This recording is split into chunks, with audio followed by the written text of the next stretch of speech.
Hello everybody, welcome back to a new video. Today I want to talk about intros. Somebody messaged me with a problem where they had a nice track, but the intro was a little bit boring, and therefore what he got as kind of a problem is that he would turn on the song, the intro would sound a little bit boring, and there wasn't really anything happening. And people would move on just based on the intro and wouldn't listen to the entire track. So I can really find myself in that. I spend a lot of time trying to make intros a little bit more interesting, but by definition they're kind of the build up towards the drop in psytrance, and there isn't really a lot of interesting things you can do normally. It's mostly just kind of building up an atmosphere, which then leads to the drop, which is, you know, the big payoff. But there are a few things you can do and a few things you can take advantage of, and that's what I want to cover today. So let's get right into that. Alright, so here I have a project. This is one of the songs that's going to go up in a week. I said this is going to be the only song that's going to be released next week. The 27th, out of my head, I don't know exactly if that's the date, but around there should be the date for that to upload. And I'm going to let you listen to a quick bit of the intro, and I'll kind of talk about it and kind of give you an idea of what I've done and why I've done it.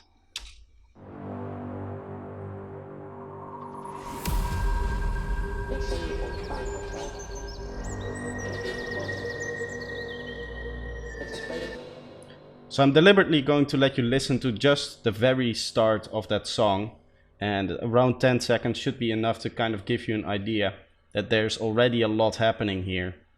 We have this kind of a fake start, almost, I would say, where we have the stab coming in.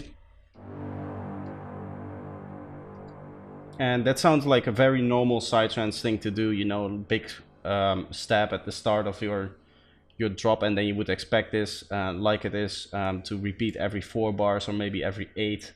And then slowly you would expect some more atmospheres to come in. But what I decided to do instead is just have another big impact halfway between this first step and this second one, and then just base my intro off that as if this were the actual start of the song.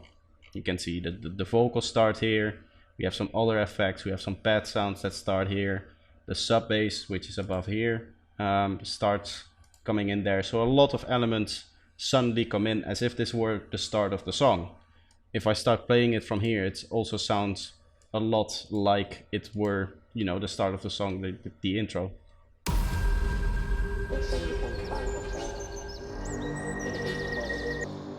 So having that little bit of a different intro where you kind of shift most of the elements around a little bit, and still have the structure where you have this big stab every 4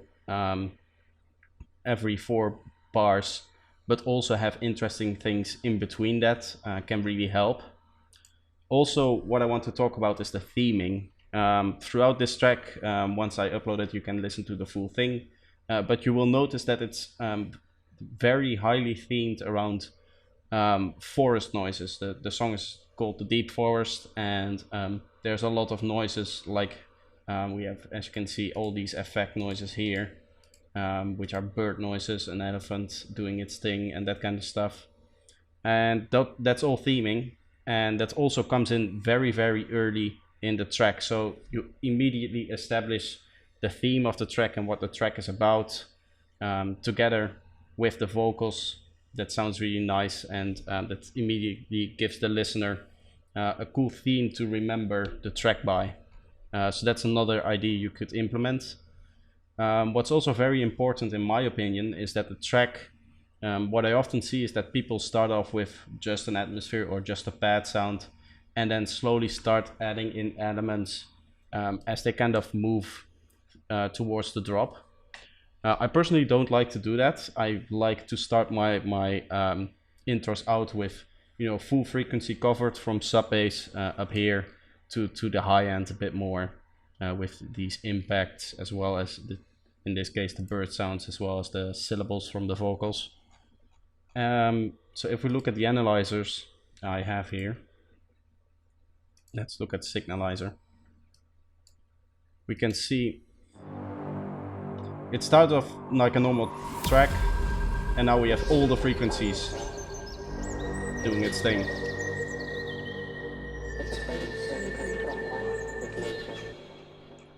So having those stuff like this impact, which covers the entire frequency spectrum, really helps, again, you know, making it sound a little bit bigger than it is. Another thing I like to do, but this is a little bit more structure-wise than just the very start of the intro, because you have to carry this through, of course. You can't, you know, have a big impact and then just go back down to all the pads that you were doing before and not have anything else interesting going on. So what I've done here is, you can see, not only do I have this little extension of the intro, but I also have one here, as well as just before the drop, and there's another one throughout the track, I believe.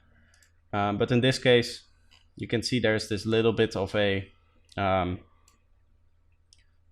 pause here. So you hear the intro kind of stop here where the sub bass stops, and then there's this little pause, and then there's still some vocal stuff going on, but then you go into the kick and bass, the part where the kick and bass come in. So that sounds like this.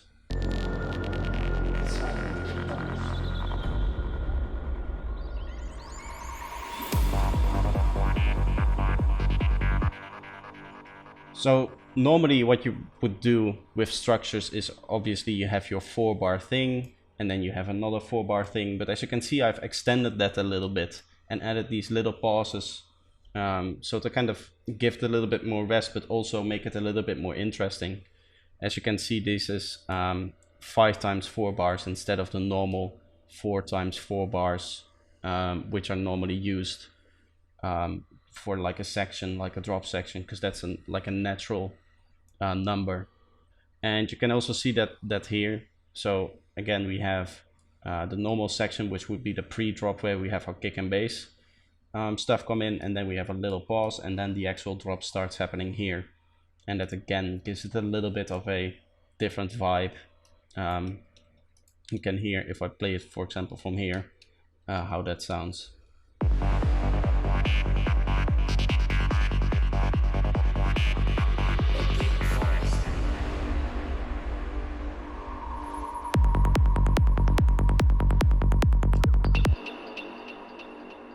So that's that. That's everything I wanted to talk about. I just want to kind of give you a few ideas, and I hope that now you can take some of these tricks and maybe come up with some of your own to really take your intros to the next level, and just don't make them boring, and do a little bit more sound design, add a little bit more effects, try to make it a bit more interesting through these arrangement tips I've talked about, as well as some cool sound design in there, and also of course have a theme, which I said is very important. So yeah, that's where I'm going to end it for today. If you enjoyed this video, please leave a like, that's much appreciated, and if you're new here, subscribe to the channel, and I hope to see you next time. Bye bye.